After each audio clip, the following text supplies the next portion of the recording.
தமிழ்நாட்டுக்கு முதலீடுகளை ஈர்ப்பதற்காக ஜெர்மனி, இங்கிலாந்து நாடுகளுக்கு ஒரு வார கால பயணமாக சென்னை விமான நிலையத்திலிருந்து முதலமைச்சர் மு க ஸ்டாலின் இன்னும் சற்று நேரத்தில் புறப்படுகிறார். இதன் நேரடி காட்சிகளை பார்த்துக் கொண்டிருக்கிறோம். கூடுதல் தகவல்களை செய்தியாளர் கோகுலிடம் கேட்கலாம். கோகுல், விவரங்கள். வெளிநாட்டு முதலீடுகளை ஈர்க்கும் விதமாக ஒரு வார காலத்திற்கு ஜெர்மன் மற்றும் இங்கிலாந்து நாடுகளுக்கு முதலமைச்சர் மு க ஸ்டாலின் அரசு பயணம் மேற்கொள்கிறார். அதற்காக தற்போது சென்னை விமான நிலையம் வந்திருக்கார். அவருக்கு அமைச்சர்கள் மற்றும் சட்டமன்ற நாடாளுமன்ற உறுப்பினர்கள் முதலமைச்சரை வரவேற்கிறார்கள். இன்னும் சற்று நேரத்தில் முதலமைச்சர் விமானம் மூலம் இங்கிருந்து புறப்படுகிறார். ஜெர்மன் மற்றும் இங்கிலாந்து நாடுகளுக்கு ஏறக்குறைய ஒரு வார காலத்திற்கு மேலான பயணமாக தற்பொழுது முதலமைச்சர் செல்கிறார். இன்று இரவு ஜெர்மனி செல்கிறார். அதனைத் தொடர்ந்து 31ஆம் தேதி ஜெர்மனியில ஐரோப்பியாவில் மாபெரும் தமிழ் கனவு 2025 என்ற நிகழ்ச்சியில் கலந்து கொள்கிறார். ஆகஸ்ட் 31ஆம் தேதி அதே தினம் பிற்பகல் 2:30 மணி முதல் 5:30 மணி வரை கோலான் மற்றும் ஐரோப்பா முழுவதும் தமிழர்களை சந்தித்து உரையாடும் நிகழ்ச்சியிலையும் பங்கேற்கிறார். செப்டம்பர் 1ஆம் தேதி ஜெர்மனியில் இருந்து லண்டன் புறப்பட்டு செல்லும் தமிழக முதலமைச்சர் 2ஆம் தேதி கேம்பிரிட்ஜ் பல்கலைக்கழகத்தில் நடைபெறக்கூடிய நிகழ்ச்சியில கலந்து கொள்கிறார். 3ஆம் தேதி லண்டனில் உள்ள தொழிலதிபர்களை சந்தித்து தமிழகத்தில் தொழில் தொடங்க அழைப்பு விடுக்க உள்ளார். செப்டம்பர் 4ஆம் தேதி ஆக்ஸ்போர்ட் பல்கலைக்கழகத்தில் அயலக தமிழர் நலவாரியம் சார்பில் பல்வேறு நிகழ்ச்சிகளுக்கு ஏற்பாடு செய்யப்பட்டுள்ளது. அந்த நிகழ்ச்சிகளையும் முதலமைச்சர் கலந்து கொள்கிறார். முதலமைச்சர் முன்னிலையில பல்வேறு தொழில் ஒப்பந்தங்கள் கையெழுத்தாகும் என்று எதிர்பார்க்கப்படுகிறது. செப்டம்பர் 7ஆம் தேதி முதலமைச்சர் நிகழ்ச்சிகளை முடித்துவிட்டு லண்டனில் இருந்து மீண்டும் சென்னை சென்றார். தொடர்ந்து முதலமைச்சர் ஏற்கனவே 4 நாடுகளுக்கு இதுவரை அரசுமுறை பயணம் மேற்கொண்டிருக்கார். தற்பொழுது ஜெர்மன் மற்றும் இங்கிலாந்து நாடுகளுக்கு பயணம் மேற்கொள்ள இருப்பது ஒரு முக்கியமானதாக பார்க்கப்படுகிறது. பல்வேறு தொழில் முதலீடுகளை ஈர்ப்பதற்காக இந்த அரசு முறை பயணம் மேற்கொள்ள இருக்கிறது. ஏற்கனவே துபாய், ஜப்பான், அமெரிக்கா உள்ளிட்ட நாடுகளுக்கெல்லாம் முதலமைச்சர் பயணம் மேற்கொண்டார். ஸ்பெயின் நாடுகளுக்கும் சென்றிருந்தார். தற்பொழுது ஐரோப்பா நாடுகளுக்கு செல்ல இருப்பது ஒரு முக்கியமானதாக பார்க்கப்படுகிறது. இந்த ஏறக்குறைய ஒரு வார காலத்திற்கு மேல பயணத்துல பல்வேறு தொழில் முதலீடுகள் சார்ந்த புரிந்துணர்வு ஒப்பந்தமும் அதே போல அயலக தமிழர் நலவாரியத்தின் சார்பாக ஏற்பாடு செய்யப்பட்டிருக்கக்கூடிய பல்வேறு நிகழ்ச்சிகளையும் முதலமைச்சர் கலந்து கொள்ள இருப்பது குறிப்பிடத்தக்கது. இன்னும் சற்று நேரத்துல முதலமைச்சருடைய இந்த வெளிநாட்டு பயணம் குறித்து முதலமைச்சரே செய்தியாளர்களை சந்தித்து விளக்க இருக்கிறார். செய்தியாளருடைய கேள்விகளுக்கு பதிலளிக்க இருக்கிறார். முதலமைச்சரை அமைச்சர்கள் வழியளிப்பதற்காக வந்திருக்கிறார்கள்.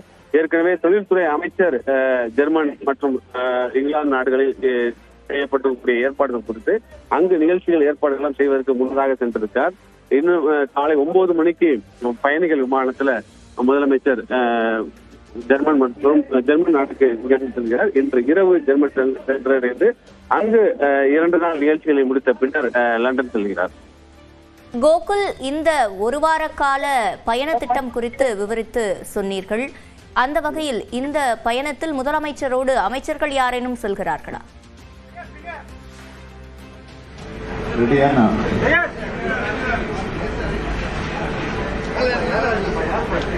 ஊடக நண்பர்கள் என்னுடைய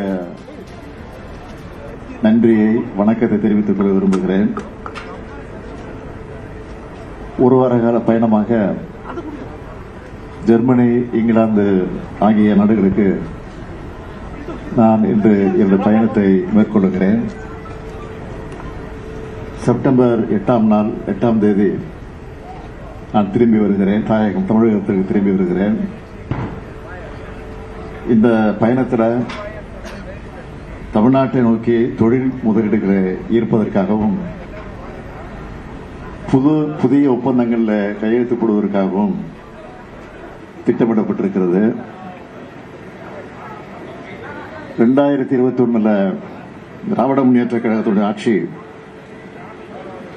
பொறுப்பேற்றதற்கு பிறகு இதுவரை 10,62,752 10,62,752 கோடி ரூபாய்க்கான முதலீடுகளை ஈர்த்து 922 புரிந்துணர்வு ஒப்பந்தங்களை போட்டிருக்கிறோம். இதன் மூலமாக 32,81,000 இதன் மூலமாக 32,81,032 பேருக்கு வேலை வாய்ப்புகள் உறுதி செய்யப்பட்டிருக்கு. இதில் பெரும்பாலான திட்டங்கள் நிறைவடையக்கூடிய நிலையில இருந்து கொண்டிருக்கிறது. பல நிறுவனங்கள் ப்ரொடக்ஷனை ஸ்டார்ட் பண்ணிட்டாங்க. இந்த வளர்ச்சி வந்திருக்கான்னு கேட்கிறவங்களுக்கு ஒன்றிய அரசு வெளியிடுகிற புள்ளி விவரங்களே ப்ரூஃபா இருக்கு. இந்த ஒவ்வொரு வெளிநாட்டு பயணத்திலையும் தமிழ்நாடு அமைதி மாநிலமாக, திறமையான இளைஞர்களை இருக்கக்கூடிய மாநிலமாக, வாய்ப்புகளை உருவாக்குகிற மாநிலமாக நம்ம திராவிட மாடல் ஆட்சி உயர்ந்திருக்கிற காரணத்தினால தரவுகளோட அந்த விவரங்களை எடுத்து சொல்லி தமிழ்நாட்டில் முதலீடு செய்ய அழைப்பு விடுத்திருக்கிறேன். இதுவரைக்கும் ஐக்கிய அரபு அமீரகம், ஜப்பான், சிங்கப்பூர், ஸ்பெயின், அமெரிக்கா ஆகிய 5 நாடுகளுக்கு நான் பயணத்தை மேற்கொண்டு அமெரிக்க பயணத்தில் 19 புரிந்துணர்வு ஒப்பந்தங்கள், ஸ்பெயின் பயணத்தில் 3 புரிந்துணர்வு ஒப்பந்தங்கள், ஜப்பான் பயணத்தில் 7 புரிந்துணர்வு ஒப்பந்தங்கள், ஐக்கிய அரபு அமீரக பயணத்தில் 6 புரிந்துணர்வு ஒப்பந்தங்கள், சிங்கப்பூர்ல ஒரு ஒப்பந்தம்னு 30,037 நபர்களுக்கு வேலைவாய்ப்புகளை உறுதி செய்யக்கூடிய 36 புரிந்துணர்வு ஒப்பந்தங்கள் மேற்கொள்ளப்பட்டு 18,498 கோடி ரூபாய்க்கான முதலீடுகளை தமிழ்நாட்டுக்கு வந்திருக்கு. இந்த 36 ஒப்பந்தங்கள்ல 23 திட்டங்கள் பல்வேறு செயல்பாட்டு நிலைகள்ல இருக்கிறது. இதோட தொடர்ச்சியாகத்தான் ஜெர்மனி, இங்கிலாந்து ஆகிய நாடுகளுக்கு நான் புறப்பட்டு செல்கிறேன். அங்கே மேற்கொள்ளப்படக்கூடிய எம்ஓஐக்கள் பற்றி பிரஸ் ரிலீஸ நான் தர சொல்லி இருக்கிறேன். உங்களுக்கு திரும்ப வர அன்னைக்கும் நான் உங்களை சந்திச்சு இது குறித்து விவரமா சொல்ல இருக்கிறேன். இந்த பயணத்தில் குறிப்பா சொல்லணும்னா செப்டம்பர் 4ஆம் தேதி ஆக்ஸ்போர்ட் யூனிவர்சிட்டியில் நடக்கிற சுயமரியாதை இயக்க நூற்றாண்டு கருத்தரங்க நிகழ்ச்சி நான் கலந்து கொண்டு பகுத்தறிவிப்புகள் தந்தை பெரியார் படத்தை திறந்து வைக்கக்கூடிய ஒரு அற்புதமான ஒரு நிகழ்வு நடைபெற இருக்கிறது. நாட்டிலேயே அதிவேகமாக வளர்ச்சி பாதையில் நடைபெறக்கூடிய நம்முடைய தமிழ்நாட்டை நோக்கி புதிய முதலீடுகளை ஈர்க்க நான் செல்லுகிறேன். ஆகவே உங்களுடைய வாழ்த்துக்கள் எனக்கு வேணும். தமிழ்நாட்டு மக்களோட அன்போடு நான் புறப்பட்டு செல்கிறேன் என்பதையும் உங்களிடத்தை நான் மகிழ்ச்சியோடு தெரிவித்துக் கொள்கிறேன்.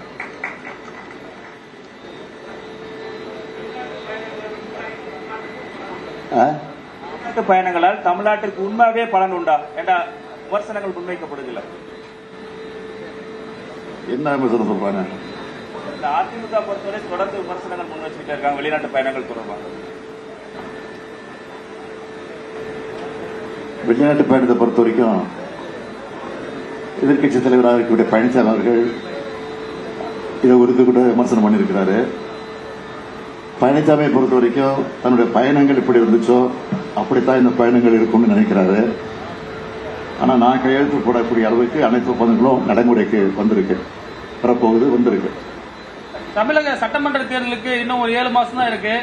புதிய கட்சிகள், ஏன்னா திமுக கூட்டணியில் ஆல்ரெடி 9 கட்சிகள் பக்கம் இருக்காங்க, புதிய கட்சிகள் வர்றதுக்கு வாய்ப்பு இருக்கா சார்? புதிய கட்சிகள் வரவில்லையா? புதிய வாக்காளர்கள் திமுக பக்கம் வந்து கொண்டிருக்கிறார்களா? உண்மை சார். பீகார் கூட போயிட்டு வந்தீங்க அண்மையில. அந்த பீகார்ல எலெக்ஷன் கமிஷன் சில விஷயங்கள் பண்ணதாக அங்க சொன்னீங்க. தமிழ்நாட்டில் அதே மாதிரி வாய்ப்பு இருக்கா சார்? அதே மாதிரி எலெக்ஷன் கமிஷனுடைய செயல்பாடுகள் இருக்கும்னு நினைக்கிறீங்களா நீங்க? யார் எப்படிப்பட்ட சதி செஞ்சாலும் அதை முறியடிக்கிற வல்லமை தமிழ்நாட்டுக்கு உண்டு. ஏன் பீகார்ல கூட தேர்தல் ஆணையம் நினைச்சது நடக்காது.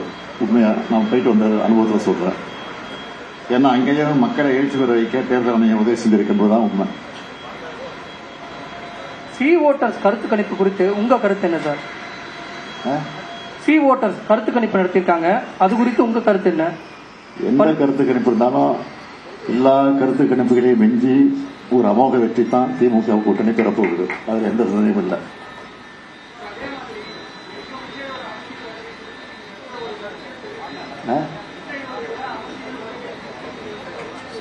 சொல்ல வேண்டிய அவசியம் இல்லை.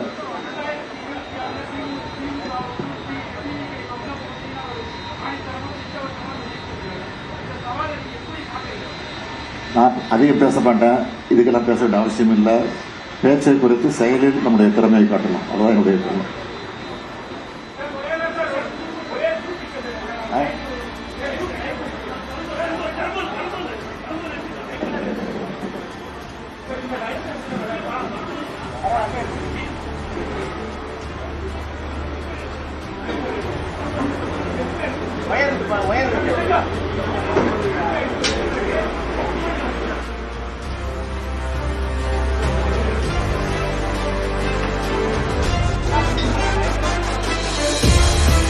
முதலமைச்சர் மு.க. ஸ்டாலின் ஒரு வார காலம் வெளிநாடு பயணம் செல்ல இருக்கிறார். இந்த பயணம் மூலமாக பல்வேறு தொழில் முதலீடுகளை ஈர்க்கப் போவதாக அவர் தற்போது கூறியிருக்கிறார். அதுபோல ஆக்ஸ்போர்ட் பல்கலையில் பெரியாரின் படத்தை திறந்து வைக்க உள்ளதாகவும் முதலமைச்சர் மு.க. ஸ்டாலின் தற்போது தெரிவித்திருக்கிறார். மேலும் திமுக பக்கம் புதிய வாக்காளர்கள் வந்து கொண்டிருக்கின்றனர் என்கிற கருத்தினை முதலமைச்சர் மு.க. ஸ்டாலின் தற்போது தெரிவித்திருக்கிறார்.